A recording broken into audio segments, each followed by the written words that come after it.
ಬೆಂಗಳೂರಿನ IT corridor ಹೊರವರ್ತುಲ ರಸ್ತೆಗೆ ಸಮಸ್ಯೆಗಳ ಸರಮಾಲೆ ಎದುರಿಸ್ತಾ ಇದೆ. ದಶಕಗಳ ಟ್ರಾಫಿಕ್ ಸಮಸ್ಯೆಗೆ ಕೊನೆಗೂ ಮುಕ್ತಿ ಸಿಗೋ ಲಕ್ಷಣಗಳು ಕಾಣಿಸ್ತಾ ಇವೆ. ಇಂದು ಮಾರತಹಳ್ಳಿಯ ಖಾಸಗಿ ಹೋಟೆಲ್ನಲ್ಲಿ ಐಟಿ ಸಿಟಿ ಮಿನಿಸ್ಟರ್ ಕೃಷ್ಣ ಬೈರೇಗೌಡರು ನಡೆಸಿರುವಂತಹ ಸಭೆ ಅಂತಹದೊಂದು ಆಶಾಕಿರಣವನ್ನು ಮೂಡಿಸಿದೆ.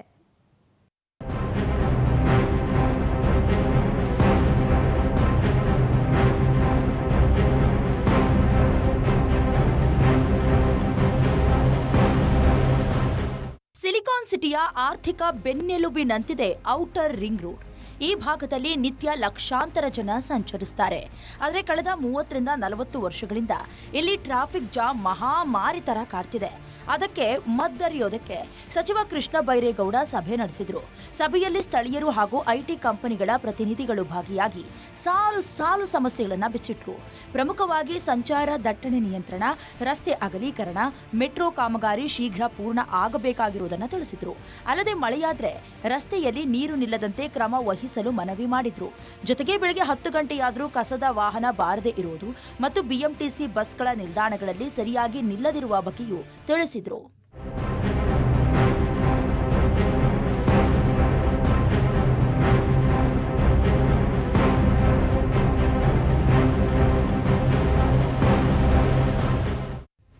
ಜನರ ಅಳಲು ಆಲಿಸಿದ ಸಚಿವ ಕೃಷ್ಣ ಬೈರೇಗೌಡ, ಜಯನಗರದಂಥ ಹಳೆಯ ಏರಿಯಾಗಳಲ್ಲಿ 100 ಎಕರೆಗೆ 23 ಎಕರೆ ರಸ್ತೆ ಇದೆ. ಪೂರ್ವ ವಲಯದಲ್ಲಿ ಕೇವಲ 8% ಮಾತ್ರ ರಸ್ತೆ ಇದೆ ಅನ್ನೋ ವಾಸ್ತವ ಒಪ್ಪಿಕೊಂಡ್ರು. ಈ ಸಮಸ್ಯೆಗೆ ಪರಿಹಾರವಾಗಿ ಸರ್ಕಾರ 450 ಕೋಟಿ ರೂಪಾಯಿ ವೆಚ್ಚದಲ್ಲಿ ರಸ್ತೆ ಮರು ಅಭಿವೃದ್ಧಿ ಮಾಡಲಿದೆ. ಅಂತಾರಾಷ್ಟ್ರೀಯ ಮಟ್ಟದ ಫುಟ್ಪಾತ್ಗಳನ್ನು ನಿರ್ಮಿಸಲಿದೆ. ಜನ ಫುಟ್ಪಾತ್ ಬಳಸಿದ್ರೆ ರಸ್ತೆ ಮೇಲಿನ ವಾಹನ ದಟ್ಟಣೆ ಕಡಿಮೆ ಆಗಲಿದೆ ಅನ್ನೋದು ಸಚಿವರ ಲೆಕ್ಕಾಚಾರ. ಅಷ್ಟೇ ಅಲ್ಲ, ಮೆಟ್ರೋ ಕಾಮಗಾರಿ ಸಂಪೂರ್ಣ ಮುಗಿದ ಬಳಿಕವೇ ರಸ್ತೆ ಅಭಿವೃದ್ಧಿ ಆರಂಭ ಆಗಲಿದೆ. ಮುಂದಿನ ವರ್ಷ ಮೆಟ್ರೋ ಸೇವೆ ಆರಂಭ ಆಗಲಿದೆ ಎಂದು ಅಭಯ ನೀಡಿದರು. ಈ ಔಟರ್ ರಿಂಗ್ ರೋಡ್ ಈ ಒಂದು ಕಾರಿಡಾರ್ ಏನಿದೆ, ಇಲ್ಲಿ ಲಕ್ಷಾಂತರ ಜನ ವಾಸ ಮಾಡ್ತಾರೆ ಹಾಗೂ ಲಕ್ಷಾಂತರ ಜನ ಕೆಲಸನೂ ಮಾಡ್ತಾರೆ. ಸೊ ಇವರೆಲ್ಲರದು ಇಲ್ಲಿ ಅತ್ಯಧಿಕ ಸಮಸ್ಯೆ ಅಂತ ಹೇಳಿದ್ರೆ ಟ್ರಾಫಿಕ್ ಮೂವ್ಮೆಂಟ್ ಬಗ್ಗೆ ಮೊದಲಿನಿಂದಲೂ ಕೂಡ ಸಮಸ್ಯೆ ಇದೆ. ದೂರುಗಳು ಕೂಡ ಭಾಳ ಹೆಚ್ಚು ಬರ್ತವೆ.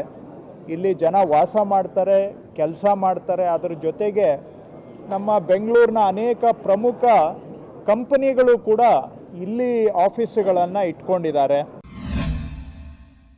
ಇನ್ನು ಪ್ರತಿ ಮಳೆಗಾಲದಲ್ಲೂ ಈ ಭಾಗದಲ್ಲಿ ಉಂಟಾಗುವ ಭಾರೀ ಪ್ರವಾಹ ತಡೆಯಲು ಸರ್ಕಾರ ಬಿಗ್ ಪ್ಲಾನ್ ಮಾಡಿದೆ. ರಾಜಕಾಲುವೆಗಳನ್ನು ಗುರುತಿಸಿ ಕಾನೂನು ಪ್ರಕಾರ ನಕ್ಷೆ ಸಿದ್ಧಪಡಿಸಿ ಅವುಗಳ ಅಭಿವೃದ್ಧಿಗೆ ಮುಂದಾಗಿದೆ. ಅದಕ್ಕಾಗಿ 2,000 ಕೋಟಿ ರೂಪಾಯಿ ಅನುದಾನದಡಿ ಯೋಜನೆ ರೂಪಿಸಲಾಗಿದೆ. ಜೊತೆಗೆ ಈಸ್ಟ್ ಕಾರ್ಪೊರೇಷನ್ಗೆ 600 ಕೋಟಿ ಮೀಸಲಿಡಲಾಗಿದೆ. ಈಗಾಗಲೇ ಟೆಂಡರ್ ಪ್ರಕ್ರಿಯೆ ಪೂರ್ಣಗೊಂಡಿದ್ದು ಶೀಘ್ರದಲ್ಲೇ ಮುಖ್ಯಮಂತ್ರಿಗಳ ನೇತೃತ್ವದಲ್ಲಿ ಯೋಜನೆಗಳಿಗೆ ಚಾಲನೆ ನೀಡಲಾಗುವುದು ಎಂದು ತಿಳಿಸಿದ್ದಾರೆ. ರಾಜಕಾಲುವೆಗಳು ಥ್ರೂ ಆದರೆ ನೆಕ್ಸ್ಟ್ ಇನ್ನೆಲ್ಲಿ ಫ್ಲಡ್ಡಿಂಗ್ ಆಗ್ತಾ ಇದೆ ಅಂತ ಗುರುತಿಸಿ ಅಲ್ಲಿಗೂ ಕೂಡ ಸಾಲ್ವ್ ಮಾಡ್ಬೋದು. ಬಟ್ ಫಸ್ಟು ಈ ರಾಜಕಾಲುವೆಗಳನ್ನು ಥ್ರೂ ಮಾಡೋದನ್ನು ಪ್ರಯಾರಿಟಿಯಲ್ಲಿ ತಗೊಂಡಿದ್ದೇವೆ. ಈ ಈಸ್ಟ್ ಕಾರ್ಪೊರೇಷನ್ನಿಗೆ ಸುಮಾರು ನಾವು 600 ಕೋಟಿ ಅನುದಾನ ಈ ಈಸ್ಟ್ ಕಾರ್ಪೊರೇಷನ್ಗೆ ಕೊಟ್ಟಿದ್ದೇವೆ ರಾಜಕಾಲುವೆಗಳನ್ನು ಅಭಿವೃದ್ಧಿ ಮಾಡಲಿಕ್ಕೆ. ಐಟಿ ಹಬ್ ಆಗಿರೋ ಔಟರ್ ರಿಂಗ್ ರೋಡ್ ಭಾಗದ ಸಮಸ್ಯೆಗಳಿಗೆ ಶಾಶ್ವತ ಮುಕ್ತಿ ನೀಡಲು ಸಚಿವರು ಪ್ಲಾನ್ ಮಾಡಿದ್ದಾರೆ. ಆದಷ್ಟು ಬೇಗ ಭರವಸೆಗಳು ಕಾರ್ಯರೂಪಕ್ಕೆ ಬಂದರೆ ಜನರಿಗೂ ನೆಮ್ಮದಿ ಸಿಗಲಿದೆ.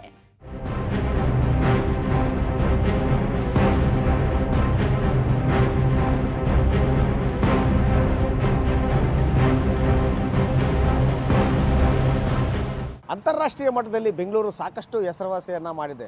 ಆದರೆ ಟ್ರಾಫಿಕ್ ಅಂತ ಬಂದಾಗ ಬೇಡರಿ ಬೆಂಗಳೂರು ಸಹವಾಸ ಅನ್ನುವಂಥ ಪರಿಸ್ಥಿತಿ ನಿರ್ಮಾಣ ಆಗುತ್ತೆ. ಅದೇ ರೀತಿಯಲ್ಲೂ ಕೂಡ ಮಳೆಗಾಲ ಬಂದಾಗ ಇಡೀ ಬೆಂಗಳೂರು ಜಲಪ್ರಳಯ ಆಗುತ್ತೆ. ಈ ಕಾರಣದಿಂದಾಗಿ ಬೆಂಗಳೂರಿನ ಅಭಿವೃದ್ಧಿ ಆಗಬೇಕಾದ್ರೆ ಎಲ್ಲೆಲ್ಲಿ ಜಲಪ್ರವಾಹ ಆಗುತ್ತೋ, ಎಲ್ಲೆಲ್ಲಿ ಟ್ರಾಫಿಕ್ ಆಗುತ್ತೋ ಅವೆಲ್ಲವನ್ನು ಕೂಡ ಸಂಪೂರ್ಣವಾಗಿ ಕ್ಲಿಯರ್ ಮಾಡುವಂಥ ಕೆಲಸವನ್ನು ಸಂಬಂಧಪಟ್ಟವರು ಮಾಡಬೇಕಾಗಿದೆ. ಕ್ಯಾಮ್ರಾಮನ್ ರವಿ ಜೊತೆ ಮಲಂಡಳಿ ಶ್ರೀಧರ್, ಪವರ್ ಟಿವಿ, ಬೆಂಗಳೂರು.